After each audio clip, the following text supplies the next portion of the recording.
I was sitting in my living room on a Tuesday afternoon when my son Brian walked through my front door without knocking. His wife, Amanda, was right behind him, her heels clicking on my hardwood floor. Brian pulled a stack of papers from his briefcase and slid them across my coffee table. Mortgage documents. The monthly payment jumped out at me. $4,000. I had never seen this house, never been asked about it. Brian leaned back on my couch like he owned the place and said, "Dad, you've saved enough. It's time to help your family." My chest tightened. I spent 40 years in a factory building that nest egg. Amanda smiled, her perfectly manicured hand resting on those papers like she already owned my signature. I looked at my son and said one word: no. Let me back up and tell you who I am. My name is Dennis, and I'm 67 years old. I spent 43 years working as a machinist at a tool and die factory in Michigan. The kind of work that leaves your hands rough and your back aching, but it was honest work. My wife Carol and I lived carefully, saved deliberately, and by the time I retired 3 years ago, we had built something real. About $900,000 in retirement accounts, and a house worth $300,000 that we owned free and clear. Carol died from cancer 3 years ago, and that money represents every sacrifice we made together, every vacation we skipped, every new car we didn't buy, every restaurant meal we cooked at home instead. My son Brian is 38 years old, has my only child, and I love him, but I won't lie to you.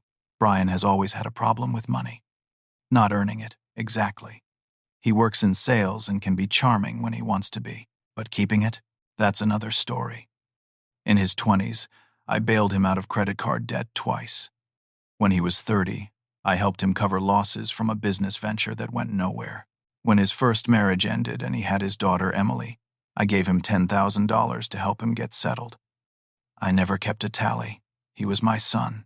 That's what parents do. 2 years ago, Brian married Amanda. It was his second marriage, her second marriage too. Amanda comes from money, or at least she did. She told us her family was wealthy, but that they had cut her off after her first divorce, something about disagreeing with her choices. I didn't press for details. It wasn't my business. But I noticed things about Amanda from the start. The way she talked about money, about status, about what she deserved, the expensive handbags, the constant mentions of brand names, the way she looked at my small house like it was something to pity. So when Brian slid those mortgage documents across my coffee table that Tuesday afternoon, I wasn't completely surprised. But I was hurt. "What is this?" I asked, even though I could see exactly what it was. "It's our mortgage," Brian said. His tone was casual, like he was showing me pictures from a vacation. "We bought a house, 5 bedrooms in Brookshire Estates." Brookshire Estates. I knew that development. Houses there started at $700,000 and went up from there. It was where executives and doctors lived, people who earned 3 or 4 times what Brian made on a good year. "That's wonderful," I said carefully. "Congratulations." "The thing is, Dad," Brian continued, "the payments are a bit steep right now. $4,000 a month, plus property taxes, insurance, HOA fees. We're looking at close to $5,000 total." Amanda leaned forward. She had this way of smiling that never quite reached her eyes. "We know you've worked so hard and saved so much. Brian always talks about how responsible you are with money, and now that you're retired and alone in this big house." "It's not a big house," I said quietly. "Well, it's bigger than you need," she continued without missing a beat.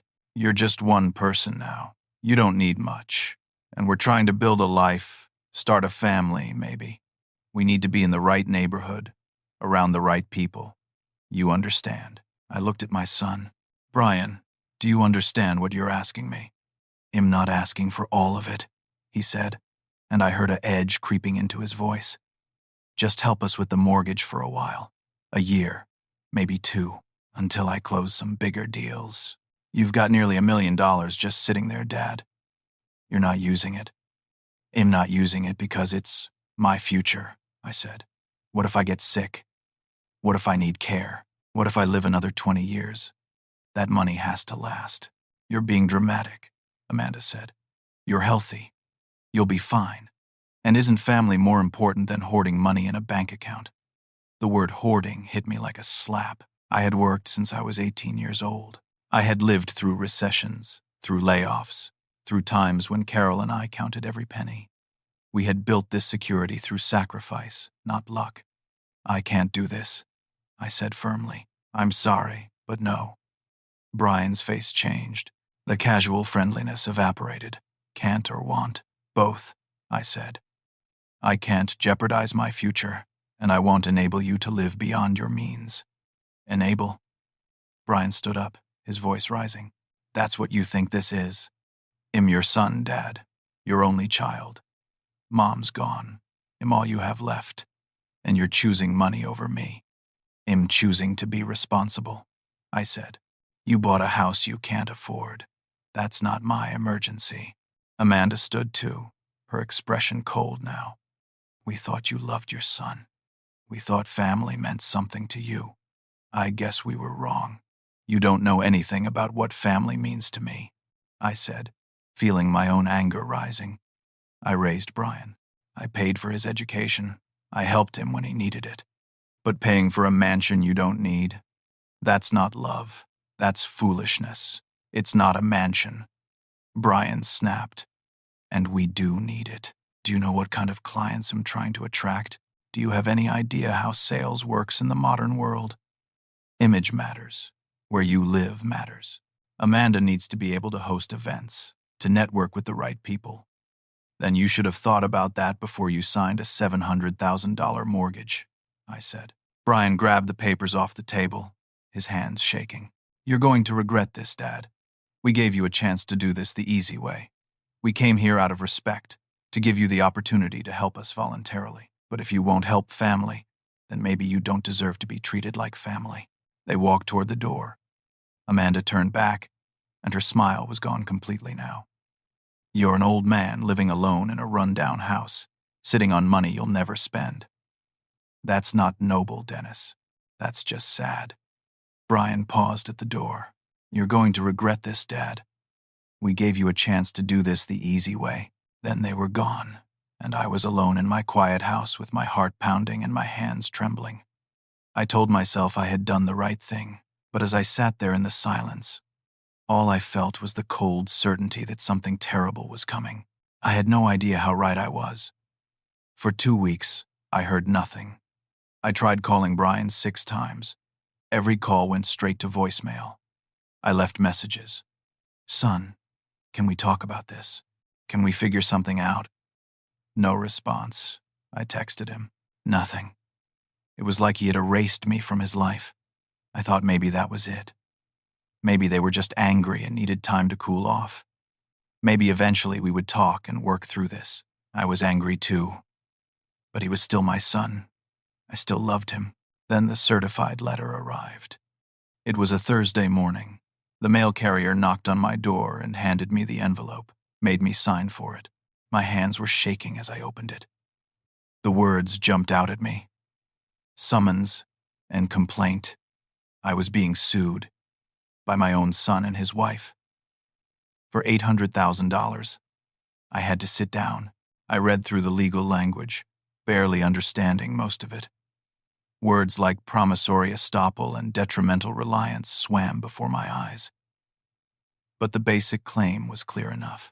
Brian and Amanda were claiming that I had promised to help them buy a house, that I had made verbal commitments to provide financial support, that they had relied on these promises when they purchased their home, that they had suffered damages because I had now broken these promises. They had evidence. Text messages I had sent to Brian over the years. Things like, "I'll always be here for you, and whatever you need, son, and I want you to be happy." Messages from birthdays, from holidays, from times when he was struggling. Every normal thing a father says to his child, now twisted and presented as financial commitments. There was more. An affidavit from Amanda claiming that at their wedding, I had told her I would make sure they never struggled financially. I remembered that wedding. I remembered the toast I gave. I had said I hoped they would be happy, that I would always support their marriage. Support their marriage, not bankroll their lifestyle. But here it was, in a legal document, transformed into something I never said.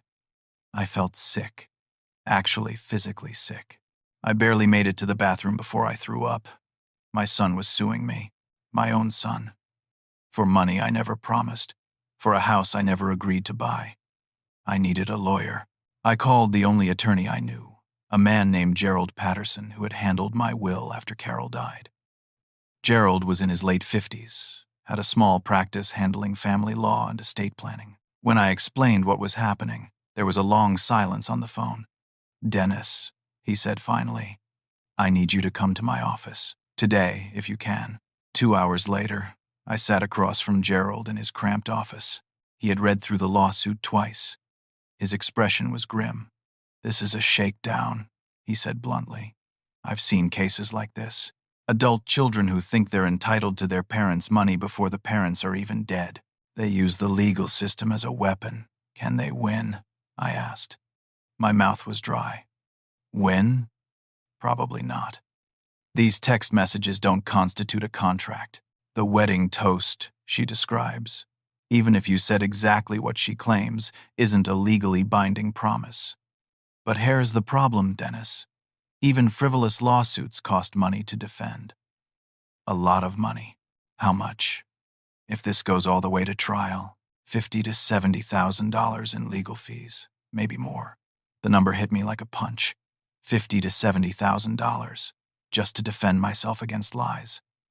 "A lot of people in your situation settle," Gerald continued. "They offer some amount of money, usually much less than what's being demanded, just to make it go away.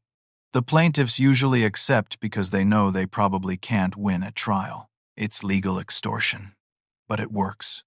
What if I offered them $50,000? I asked. "Just to end this."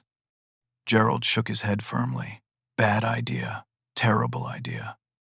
Because it never ends. You pay them 50 now, and in 2 years they'll be back wanting more.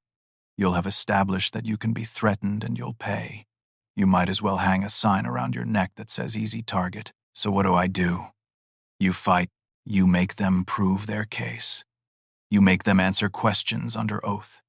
You expose their real motives. And you trust that a judge will see through this." I looked at this man who was essentially a stranger, asking me to trust him with my financial future. But what choice did I have? "Okay," I said. "We fight." Gerald nodded. "Good. He'll need a $20,000 retainer to start." I wrote the check. $20,000. Gone. Just like that. Over the next week, Gerald filed our response to the lawsuit. He also started the discovery process, requesting financial documents from Brian and Amanda. Meanwhile, I tried to process what was happening to my life. Then Gerald called me back to his office. He had a strange expression on his face. "Dennis, I found something. In their financial disclosure documents, they listed their assets. One of the items is expected inheritance. They're counting your money as an asset they already own." I stared at him. "I'm not even dead." "I know. But here's what's really interesting. Amanda's affidavit mentions estate planning discussions you supposedly had with them. Did you ever discuss your estate plans with them?" "Never. Not once." Gerald leaned back in his chair.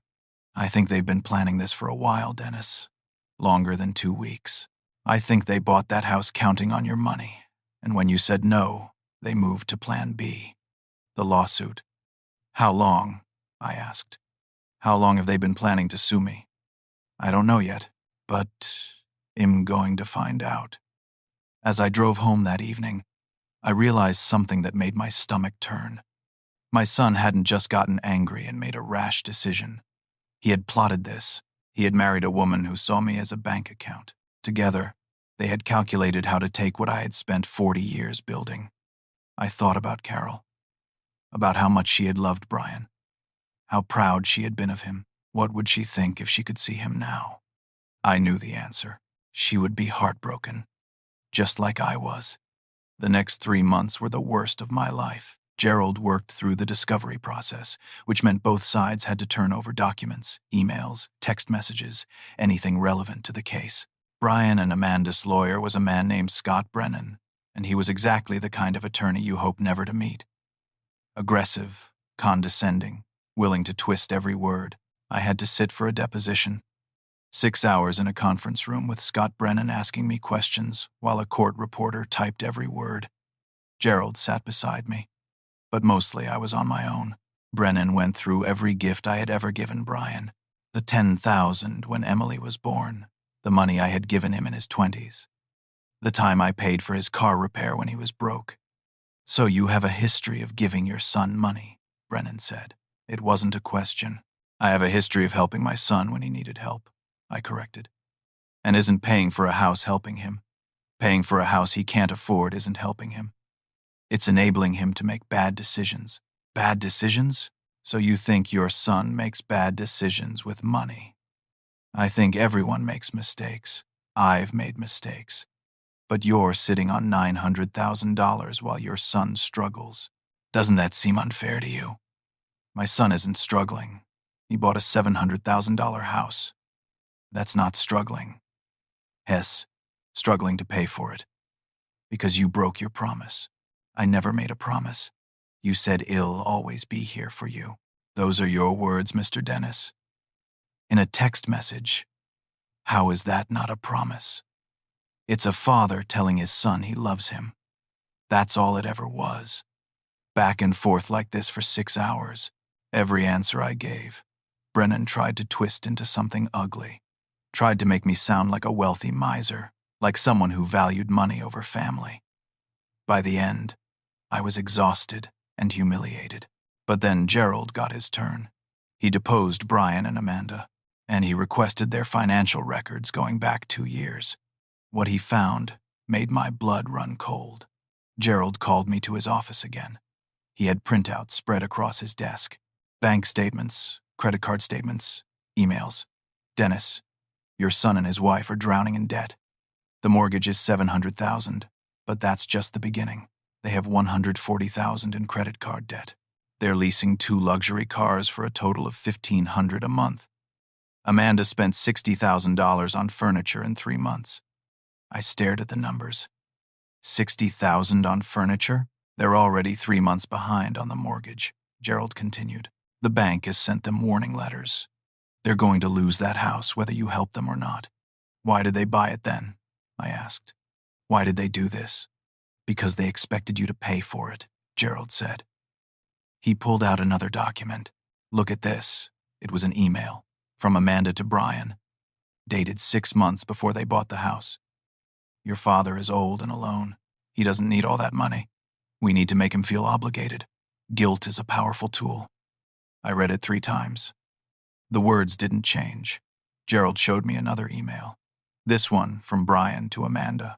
"If he won't help voluntarily, we'll force him legally." My inheritance is just sitting there doing nothing. My hands were shaking. This was my son. My son. Writing these words about me. "There's more," Gerald said quietly. He handed me another document. "Amanda has done this before. 3 years ago, she sued her own parents for $200,000. She claimed they had promised to support her after her divorce. They settled for $75,000 just to avoid going to court. Brian knows about this. The emails suggest he knows. They discussed her successful strategy with her parents." I couldn't speak. I sat there looking at these documents, at this evidence of calculation and manipulation and greed. "They saw you as a mark, Dennis," Gerald said. "I'm sorry, but that's what this is." "What do we do with this?" I asked. "We use it at trial. We show the judge exactly what kind of people are making these claims. And we show that their real motive isn't a broken promise. It's money they never earned and don't deserve." Gerald had one more thing to show me. I contacted 3 law firms in the area. Turns out, Brian and Amanda consulted with all of them before they hired Scott Brennan. All 3 firms refused to take the case. They said it was clearly without merit, but Brennan took it. Brennan took it on contingency. That means he only gets paid if they win or settle. Has gambling that you'll settle rather than fight. Has betting on you giving up. I looked at Gerald. "I'm not giving up." "Good," he said, "because I think we can win this." Over the next few weeks, I tried to go on with my life. But it was impossible. The lawsuit hung over everything. I couldn't sleep. I couldn't eat. I lost 15 pounds. My doctor told me my blood pressure was dangerously high and put me on medication. The months dragged on. Discovery continued. Motions were filed. Court dates were set and then postponed. The legal fees mounted. I was up to $45,000 and counting. Nearly half of what Gerald had estimated for the entire case, and we hadn't even gotten to trial yet. But the worst part wasn't the money or the legal process. It was what Brian and Amanda did outside the courtroom. They went on social media. Amanda's Instagram had thousands of followers, people who followed her lifestyle brand, whatever that meant. She started posting about the lawsuit. Not directly, of course. She was too smart for that. But she posted things like when family turns their back on you and money can't buy character and standing up for what's right even when it's hard. Her followers ate it up. Comments poured in. "You're so brave. Family should always come first." Some people care more about money than love. She posted pictures of their house with captions like, "We worked so hard for this, and now it might all be taken away," as if they had built it with their own hands instead of buying it with a loan they couldn't afford. Some of my neighbors saw these posts. A few people at my church saw them. They didn't say anything directly, but I could feel the shift, the awkward silences, the way conversations would stop when I walked into a room. Brian took it further. He contacted my church, spoke to Pastor David, told him some version of the story where I was the villain. A wealthy, selfish father refusing to help his desperate son. Pastor David called me one afternoon. "Dennis, I heard about some troubles between you and Brian. Is there anything I can do to help?" "It's complicated," I said. "Family disagreements usually are. But you know, the Bible speaks about the importance of reconciliation, of putting relationships ahead of material concerns.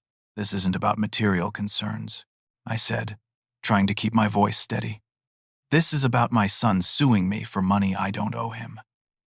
There was a pause. "Has suing you?" "Yes, for $800,000, based on promises I never made." Another pause. "I didn't know that part. Amanda's mother attends our church too, you know. She mentioned that you and Brian were having difficulties, but she didn't mention a lawsuit. Amanda's mother goes to our church. She started coming a few months ago. She's been talking to some of the other parishioners about family relationships, about adult children who need help." I felt sick again. This was coordinated.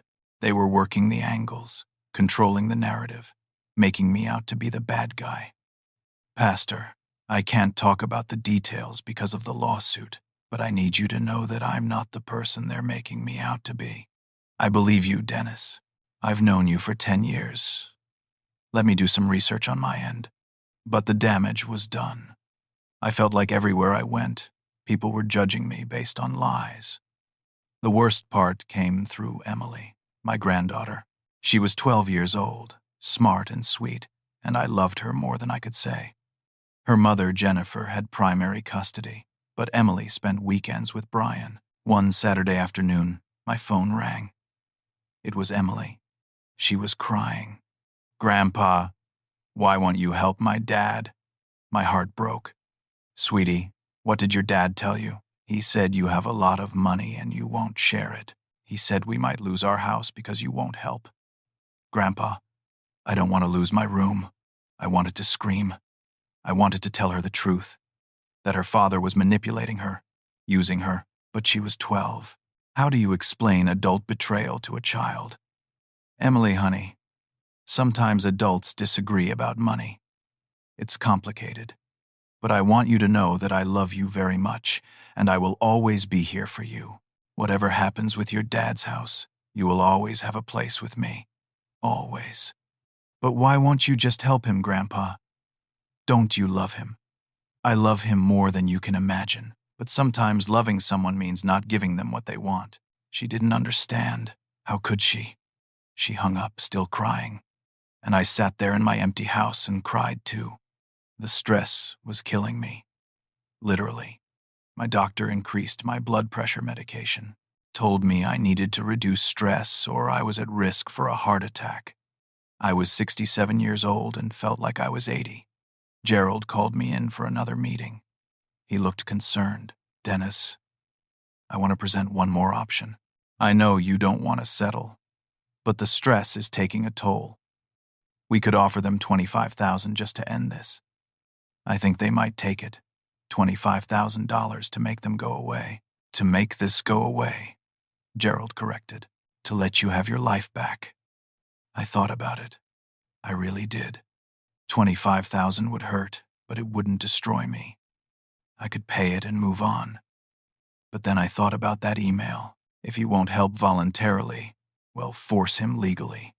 I thought about Amanda's post, her carefully crafted victim narrative. I thought about Emily crying on the phone. No, I said. If I pay them now, they win. They learn that this works, and in 2 years or 5 years they'll do it again, or they'll do it to someone else. No, we go to trial. Gerald nodded slowly. Okay, then we go to trial. It's scheduled for 3 weeks from now. 3 weeks, 21 days until this nightmare would finally be resolved one way or another. Then, 1 week before the trial, something unexpected happened. I got a letter in the mail. Not certified this time. Just a regular envelope with a return address I didn't recognize at first. Then I saw the name. Jennifer, Brienne's first wife, Emily's mother. I opened it with shaking hands. Dear Dennis, it began. I heard about the lawsuit through Emily. She's been upset, and I finally got the full story out of her about what Brian has been telling her. I want you to know something that might help your case. During our divorce 5 years ago, Brian tried to claim that I had promised him part of my inheritance from my grandmother. It wasn't true. My grandmother left me $50,000, and Brian insisted I owed him half because we had planned together what to do with money we expected. He took me to divorce court over it. I had to spend $20,000 in legal fees fighting his claim. The judge eventually ruled against him, but it was one of the most stressful experiences of my life. I'm telling you this because I see a pattern. Brian has become increasingly entitled over the years. He believes he deserves things he hasn't earned. I've been limiting Emily's time with him because I'm worried about the values he's teaching her. If it would help your case, I'm willing to testify about what happened during our divorce. Brian has a history of claiming false promises when money is involved. I'm sorry you're going through this. You've always been kind to Emily and to me, even after the divorce. You deserve better than this. Sincerely, Jennifer. I read the letter 3 times. Then I called Gerald. We have a new witness, I said. Trial day arrived on a cold November morning. I barely slept the night before. I put on my best suit, the one I had worn to Carol's funeral, and drove to the courthouse with Gerald. The courtroom was smaller than I expected. Wood paneling, fluorescent lights, rows of benches that were mostly empty. This wasn't the kind of trial that attracted spectators, just a family destroying itself over money. Brian and Amanda were already there, sitting with Scott Brennan at the plaintiff's table. Brian wore an expensive suit I had never seen before, probably bought on credit. Amanda wore a designer outfit that probably cost more than my monthly grocery bill. They looked confident, comfortable, like they had already won. They didn't look at me. Not once. The judge entered. Her name was Margaret Holloway. Early 60s, with gray hair pulled back severely and an expression that suggested she had seen every kind of nonsense the legal system could produce and wasn't impressed by any of it. All rise, the bailiff said, and we stood. Judge Holloway sat down, arranged her papers, and looked at both tables. I've reviewed the filings in this case. Mr. Brennan, you may present your opening statement. Brennan stood. He was smooth, confident. Your Honor, this is a simple case about a promise made and a promise broken. Dennis Harris told his son Brian and Brian's wife Amanda that he would ensure their financial security. He encouraged them to purchase a home, assuring them he would help with the payments. They relied on this promise. They made the biggest financial decision of their lives based on their trust in a father's word.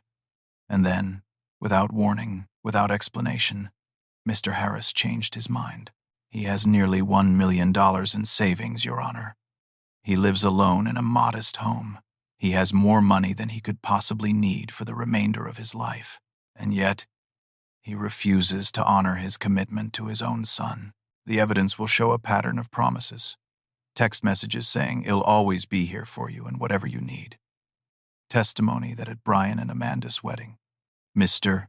Harris specifically told them he would make sure they never struggled financially. This isn't about greed, Your Honor. This is about holding people accountable to their word. Brennan sat down, looking pleased with himself. Gerald stood. He was quieter, but there was steel in his voice. "Your Honor, this case is about something too, but it's not about broken promises. It's about adult children who want their inheritance before their parent is even dead. The evidence will show that Brian and Amanda purchased a $700,000 home they couldn't afford. They are $140,000 in credit card debt. They lease expensive cars. They spend money as if it grows on trees. And when reality caught up with them, when they realized they couldn't maintain this lifestyle, they decided to sue a 67-year-old retired factory worker for his life savings. The text messages Mr. Brennan mentioned are normal expressions of parental love, taken out of context. The wedding toast Amanda describes never happened. We have emails, Your Honor, emails between Brian and Amanda, written months before they filed this lawsuit, discussing how to manipulate Mr. Harris into giving them money, discussing how to sue him if manipulation didn't work. This isn't about family. This is about extortion. The trial began. Brennan called Brian to the stand first. My son walked up, put his hand on the Bible, swore to tell the truth. Then he sat down and lied. "My father and I always had a close relationship," Brian said. "After my mother died, I made sure to call him regularly, visit him. I worried about him being alone. That was almost funny. Brian had called me maybe once a month since Carol died. When Amanda and I decided to get married, my father was supportive. He said he was happy I had found someone. That part was true, at least. At our wedding, he gave a toast. He said he wanted us to be happy, that he would make sure we never had to struggle financially the way he and Mom did. He said we deserved better. Complete fabrication. My wedding toast had been maybe 3 sentences, hoping they would be happy together. Later, when we were house hunting, I told Dad we were looking at homes in the $700,000 range. He said that sounded good, that we should get something nice, something we'd be proud of. He said he'd help with the payments. I wanted to stand up and scream that he was lying. But Gerald had prepared me for this. "Let him talk," Gerald had said. "Let him commit to his story. Then, well, tear it apart." Brennan asked more questions. Brian answered, painting a picture of a devoted son and a callous father who had suddenly and cruelly withdrawn support. Then it was Gerald's turn. "Mr. Harris," Gerald began, "you testified that you told your father you were looking at homes in the $700,000 range. Did you also tell him that your income last year was $72,000? Brian hesitated. "I don't remember exactly what I told him." "You make $72,000 a year, correct? It varies. I'm in sales. Commission-based. $72,000 was your total income last year, according to your tax return. Is that correct?" "Yes. And you bought a $700,000 house. Did it occur to you that you couldn't afford that house on your income?" "We plan to increase our income. I'm working on bigger clients." "You've been working on bigger clients for 5 years, according to your tax returns. Your income has remained essentially the same. Is that correct?" "The market has been tough. You have $140,000 in credit card debt. Is that correct?" Brian shifted in his seat. "We had some expenses. Furniture expenses alone were $60,000 in 3 months. Is that correct?" "We needed to furnish the house. You leased 2 cars for a total of $1,500 per month. Is that correct?" "We need reliable transportation. You're 3 months behind on your mortgage. Is that correct?" Brian's face flushed. "Temporarily. We're catching up. You were 3 months behind before you filed this lawsuit, weren't you? Before your father supposedly broke his promise.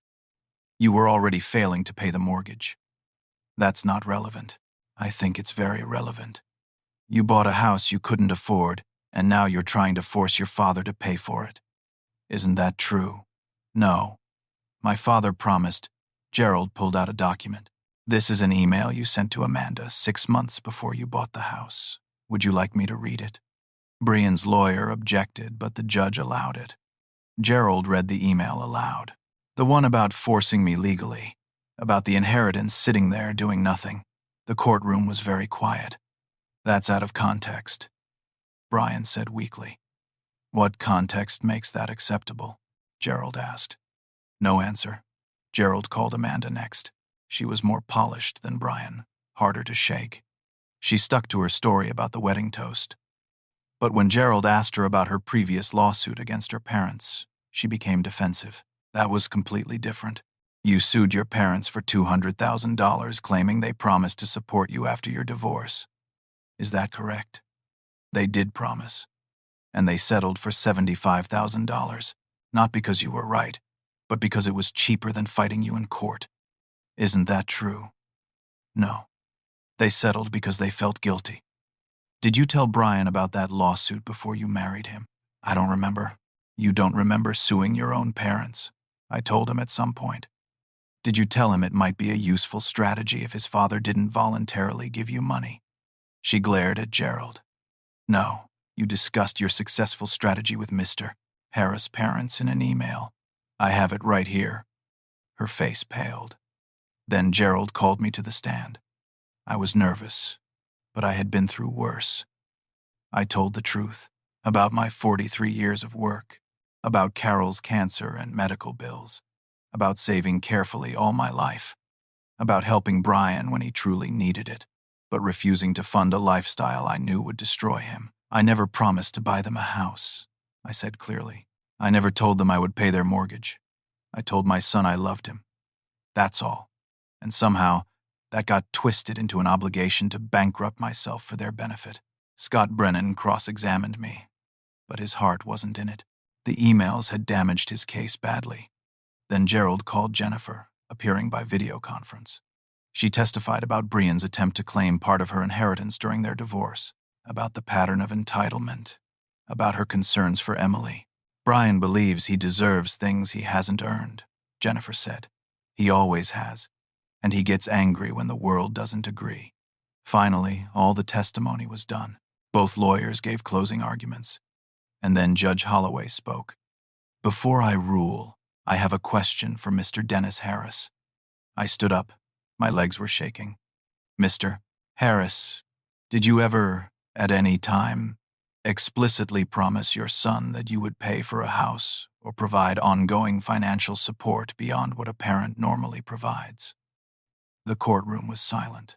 I looked at the judge, then at my son. Brian wouldn't meet my eyes. "No, Your Honor," I said. "Never." Judge Holloway turned to Brian. "Do you have any recording, any written document, any witness besides your wife who heard your father make this specific promise?" Brian looked at his lawyer. Brennan stood. "Your Honor, our evidence consists of the text messages and Amanda's testimony about the wedding." "That's not what I asked." Judge Holloway interrupted. "Do you have any explicit evidence of a specific promise to pay for a house?" Silence. "No, Your Honor," Brennan finally admitted. Judge Holloway's expression hardened. Judge Holloway didn't even leave the bench. She didn't take a recess to deliberate. She just looked at the papers in front of her, then at Brian and Amanda, and spoke. "I have been a judge for 18 years. In that time, I have seen many frivolous lawsuits. This one ranks among the worst." Brian and Amanda's faces went pale. "This court finds no evidence whatsoever of a promise to pay for a house. The text messages presented are normal parental expressions of love, wildly misinterpreted. The wedding toast, described by Mrs. Harris, appears to be a fabrication. Most damning are the emails between the plaintiffs, written months before this lawsuit, explicitly discussing how to manipulate the defendant into giving them money and how to sue him if that failed." Judge Holloway's voice was cold now, angry. "This lawsuit is nothing more than an attempt by financially irresponsible adults to force a parent to bail them out of debt they willingly incurred. The plaintiffs purchased a home worth 10 times their annual income, accumulated massive consumer debt, and now seek to hold the defendant responsible for their poor choices." She looked directly at Brian. "You should be ashamed of yourself. Your father worked for over 40 years to build financial security. He has every right to use that money for his own future. The fact that he has savings does not obligate him to fund your lavish lifestyle. This case is dismissed with prejudice, meaning it cannot be refiled. Furthermore, under this court's authority to sanction frivolous litigation, I am ordering the plaintiffs to pay the defendant's legal fees. All of them. According to the filings, that amounts to $58,000. Amanda gasped audibly. Judge Holloway wasn't finished. Additionally, I am ordering a copy of this transcript sent to the Michigan Bar Association for review of Mr. Brennan's conduct in accepting this case. Taking a case on contingency when 3 other attorneys refused it suggests questionable professional judgment at best. Scott Brennan stood up, his face red. Your Honor, I object to. Your objection is noted and overruled. This hearing is concluded. The gavel came down. It was over. I sat there, not quite believing it. Gerald was shaking my hand, smiling. We won, Dennis. Complete victory. Brian and Amanda were standing at their table. Amanda was crying, real tears this time. Brian looked stunned. Brennan was packing his briefcase quickly, clearly wanting to escape. As we left the courtroom, Brian tried to approach me. I held up my hand. Don't. Just don't. Dad, you sued me. Your own father. You tried to take everything I spent my life building. What could you possibly have to say? Amanda stepped forward, her mascara running. We're going to lose everything now. The house, the cars. We'll have to pay your legal fees. Where are we supposed to get $58,000? I looked at her. This woman who had helped corrupt my son. That's not my problem. You wanted to play legal games. You lost. Gerald and I walked out of the courthouse into the cold November afternoon. I felt lighter than I had in months, but also profoundly sad. I had won. But what had I really won? My son was lost to me, perhaps forever. Over the next few weeks, the aftermath unfolded exactly as you might expect. Brian and Amanda's house went into foreclosure. They couldn't make the payments, and now they owed me $58,000 on top of everything else. They declared bankruptcy. All that debt, all those material things they thought they needed, gone. Amanda's Instagram went quiet. Some of her followers had followed the case, found the public court records, read the judge's decision. The comments on her old posts changed. You lied. Elder abuse. Gold digger. She deleted her account. The more serious consequence came through Emily. Jennifer filed for an emergency custody modification, citing Brian's lawsuit against me as evidence of poor judgment and character. The judge agreed. Emily would live primarily with Jennifer. Brian could see her only during supervised visits until he completed financial counseling and therapy. Brian called me once during this time. I let it go to voicemail. I wasn't ready. Then I got a call from Amanda's parents. Their names were Thomas and Ruth. I had never met them, only heard of them through the lawsuit. Mr. Harris, Thomas said, we saw the case in the public records. We wanted to call and apologize. You don't owe me an apology. We do, actually. We should have warned you about Amanda. When Brian told us they were getting married, we thought about reaching out, but we didn't know you. We weren't sure it was our place. She sued you too, I said. Yes. 3 years ago, she claimed we promised to support her after her divorce. It was a lie, but fighting her in court would have cost more than settling. So we paid her $75,000 and cut off contact. It was the hardest thing we've ever done, but it was necessary. There's something wrong with her. The way she sees money, sees other people. We tried to help her, tried to get her into therapy, but she refused. She thinks the world owes her something. I'm sorry, I said. We're sorry for you, and for your son. We hope he wakes up before it's too late. I processed everything slowly. The victory, the loss, the betrayal, the vindication. I talked to Pastor David, who apologized for initially taking Brian's side. I should have known better, he said. You've been a member of this church for 10 years. I should have trusted you. I focused on my health. The stress had taken a toll, but with the lawsuit over, my blood pressure started to come down. I started sleeping better. I gained back some of the weight I had lost. I avoided my phone, avoided thinking about Brian. I needed time. Then, 3 months after the trial, a letter arrived.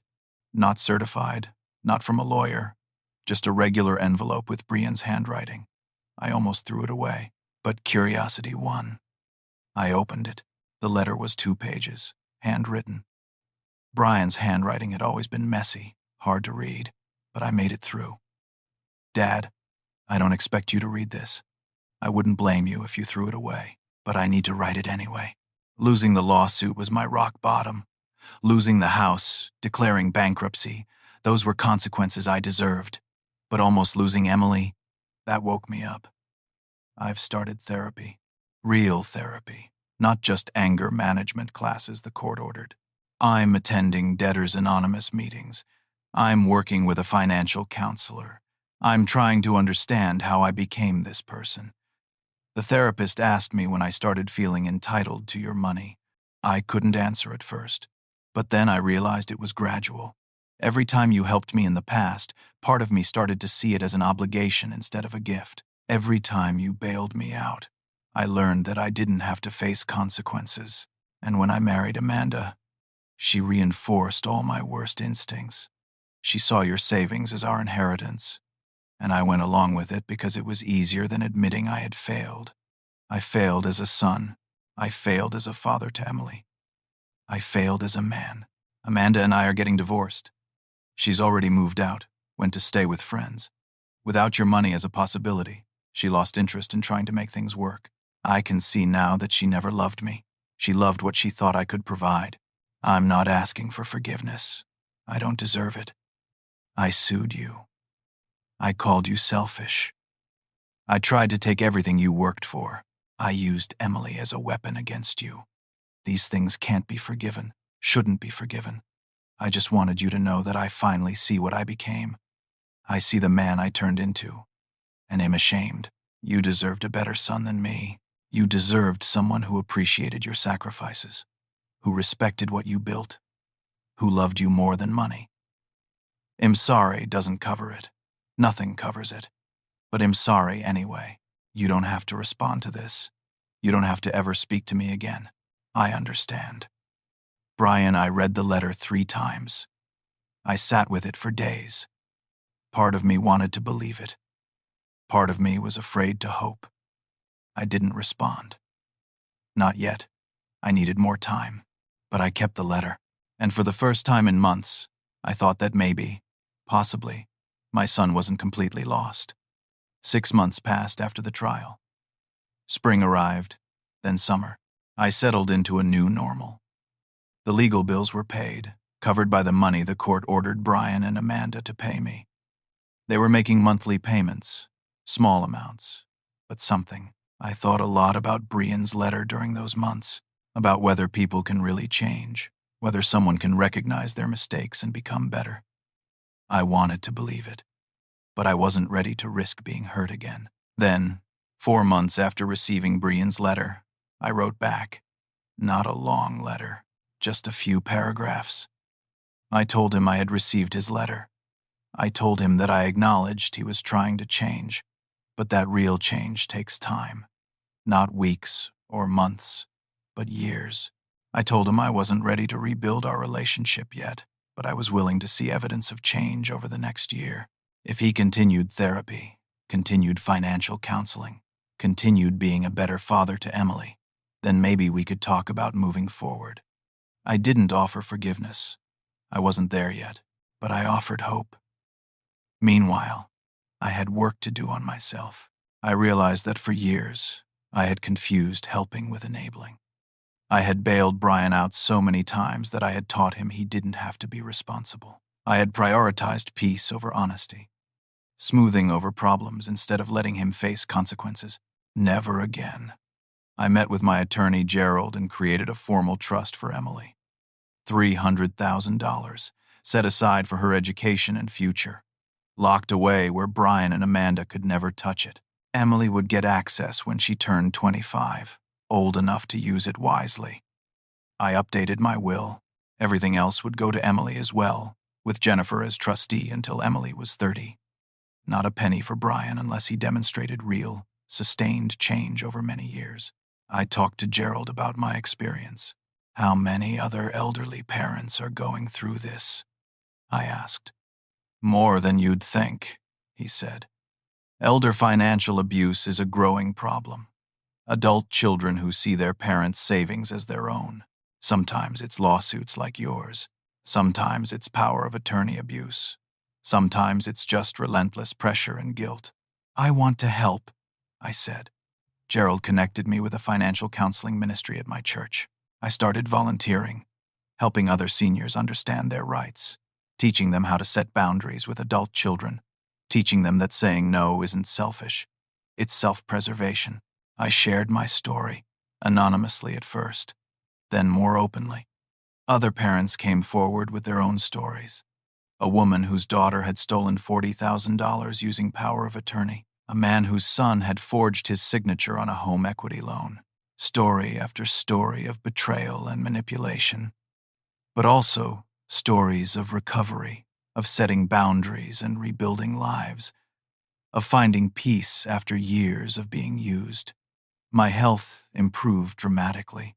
My blood pressure came down to normal levels. I gained back the weight I had lost, plus a few pounds. I slept through the night. The tightness in my chest that had been there for months finally eased. I developed closer friendships with people at church, people who had supported me through the trial. I wasn't alone in my little house anymore. I had community. And I had Emily. That was the best part. Jennifer was generous about allowing me to see my granddaughter. She understood that I wasn't the problem, that I had always loved Emily. We started having video calls every Sunday evening. Emily would tell me about school, about her friends, about the book she was reading. She was smart, so smart. She asked good questions about money, about choices, about how to be responsible. I told her stories about her grandmother Carol, about the life we had built together, about the value of hard work and saving and living within your means.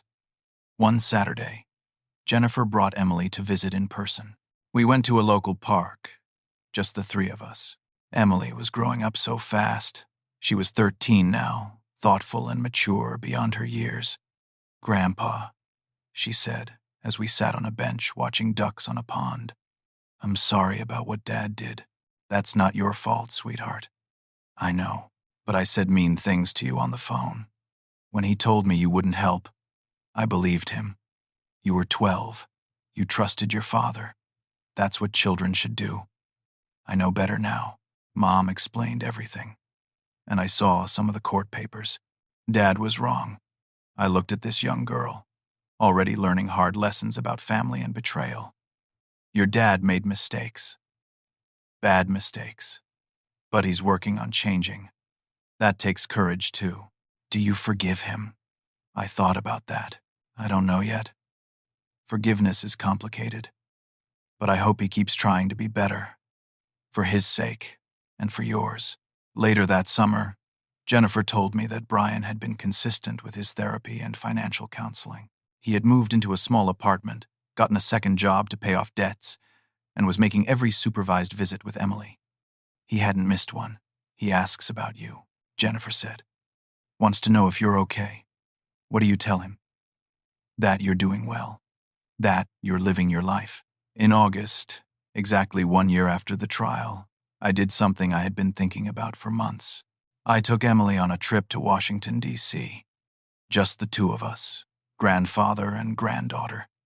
Jennifer agreed, trusting me completely. We spent 4 days visiting museums, seeing monuments, talking about history and government and how the world works. Emily was fascinated by everything, asked a million questions. We ate ice cream and walked until our feet hurt and laughed more than I had laughed in years. One evening, as we sat in our hotel room, Emily said, "Grandpa, can I ask you something? Anything. Why do people get so weird about money?" I smiled. "That's a very good question. I think people confuse money with security. Or with love. They think if they just have enough money, they'll be happy or safe or valued. But money is just a tool. It's what you do with it that matters. You worked a long time to save your money. I did. 43 years. And Dad wanted you to just give it to him. Yes, that wasn't fair. No, it wasn't. But you're not mad anymore. I can tell. She was right. I wasn't mad. I was sad sometimes, thinking about what I had lost with Brian, but I wasn't angry. I learned something important, I told Emily. I learned that love without boundaries isn't really love. It's just fear. Fear of conflict. Fear of being alone. Fear of disappointing people. Real love means sometimes saying no. Sometimes letting people face the consequences of their choices. So saying no to Dad was actually loving him. I think so. I think giving him that money would have destroyed him. He would have learned that he could always manipulate me, always guilt me into bailing him out. He would never have had to grow up. Do you think he's growing up now? I hope so. Time will tell. On our last day in D.C., we visited the Lincoln Memorial. We stood there looking at that massive statue, reading the words carved in stone. Emily took my hand. "I'm glad you're my grandpa," she said. "I'm glad you're my granddaughter. When I grow up, I'm going to be responsible with money. Like you. I know you will. You're already smarter than I was at your age." Back home, life continued. Fall arrived, leaves changing colors. I settled into routines. Church on Sundays. Volunteer work on Tuesdays. Coffee with Gerald once a week. Video calls with Emily every Sunday evening. I thought about Brian sometimes, wondered how he was doing. Jennifer gave me occasional updates. He was still in therapy, still attending his meetings, still being consistent with Emily, still working 2 jobs to pay off debts. I thought about Carol often, wondered what she would think about everything that had happened. I decided she would be proud of me for standing my ground. She would be sad about Brian, but proud of me. One afternoon in October, Gerald called me. "Dennis, I have 2 new clients. Elderly parents being sued by their adult daughter for $250,000. They're scared, don't know what to do. Would you be willing to talk to them? Share your experience?" Of course. I met with this couple, George and Mary, both in their 70s. Their daughter was demanding money for a business venture, claiming they had promised to invest. They hadn't, but she was suing anyway. I told them my story, showed them that they could fight, that they could win, explained that giving in would never be enough, that there would always be another demand. The hardest thing I ever did was say no to my son, I told them, but it was also the most important thing, because it protected me, and in the end, it might have saved him too. They decided to fight. With Gerald's help, they filed their response. Another family, another battle, but they weren't alone. As autumn deepened toward winter, I found myself at peace in a way I hadn't been in years. Not just since the lawsuit, but even before. I had spent so much of my life worrying about Brian, trying to fix his problems, trying to make him happy. Now I wasn't responsible for his happiness. He was, and I was responsible for mine. I sat in my small house one evening, the house Brian and Amanda had sneered at, and looked around, at the furniture Carol and I had picked out together, at the photos on the walls, memories of a life well lived, at the window where I could see my small backyard, nothing fancy but mine. This house represented 43 years of work, every mortgage payment we made on time, every bill paid, every sacrifice accepted. It wasn't much by some standards, but it was everything to me, and I had protected it. I had protected myself. I had stood my ground when my own son tried to take it away. The lawsuit had cost me money, yes, nearly $60,000 in legal fees, though I got most of it back. But it had taught me something invaluable. I learned that love without boundaries isn't love at all. It's just fear dressed up as devotion. I learned that real family doesn't demand your last dollar or manipulate your guilt. Real family respects your worth beyond what you can provide. I learned that sometimes the greatest gift you can give someone is letting them fall so they can learn to stand on their own. I didn't lose a son when I said no. I found myself again, and in the end, that's what allowed me to be the grandfather Emily needed, the friend my community valued, the man Carol married all those years ago. You can't pour from an empty cup. You can't help someone who only sees you as a bank account. The day I understood that was the day I finally became free. I'm still here in my small house, still living on my carefully saved retirement, still seeing Emily regularly, watching her grow into a remarkable young woman, still volunteering, still helping other elderly parents find their courage.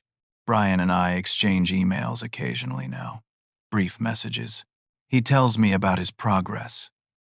I tell him I'm proud of the work he's doing. We're not close, not yet. Maybe we never will be again.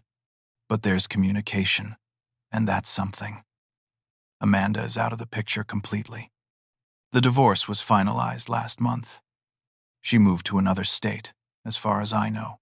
I wish her well, I suppose. Mostly, I wish she had never entered our lives. But even that experience taught me something. It taught me that I'm stronger than I thought, that I can survive betrayal and come out the other side, that justice exists, even when it seems impossible. Judge Holloway's question still echoes in my mind sometimes. Did you ever, at any time, explicitly promise your son that you would pay for a house?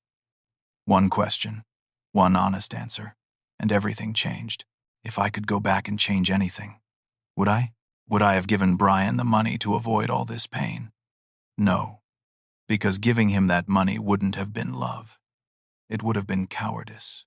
It would have taught him that manipulation works, that lawsuits work, that his father could always be bullied into compliance.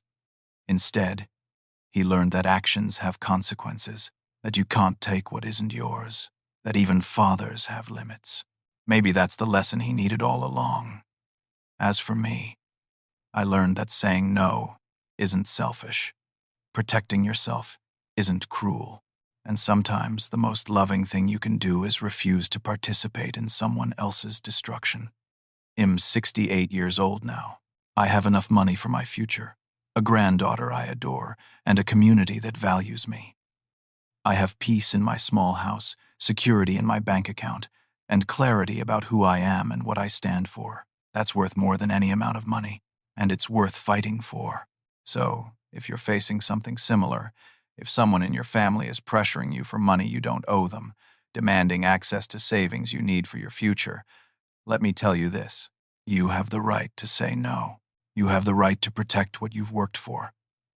You have the right to set boundaries, even with people you love, especially with people you love. Because real love respects boundaries. Real love doesn't come with threats or lawsuits or manipulation. Real love says, I care about you enough to let you be responsible for your own life. That's what I finally learned. And that's what set me free. Now, I want to hear from you. Have you ever had to set a difficult boundary with a family member? Have you faced pressure to give money to someone who felt entitled to it? How did you handle it? Share your story in the comments below. Your experience might help someone else who's struggling with the same decision. If this story resonated with you, please hit that like button. It helps others find these stories and know they're not alone. And if you want to hear more real-life stories about family, boundaries, and finding strength in difficult situations, subscribe to this channel and click the notification bell. Most importantly, if you know someone who's facing financial pressure from family members, someone who feels guilty for wanting to protect their own future, please share this story with them. Let them know it's okay to say no. Let them know they're not selfish for protecting what they've worked for. Thank you for listening to my story. Thank you for taking the time to understand what I went through and what I learned. I hope it helps you in some way, whether you're facing something similar or just trying to understand how to set healthy boundaries in your own life. Remember, you can't pour from an empty cup. Take care of yourself first. The people who truly love you will understand. Until next time, take care of yourselves and each other. You're worth protecting.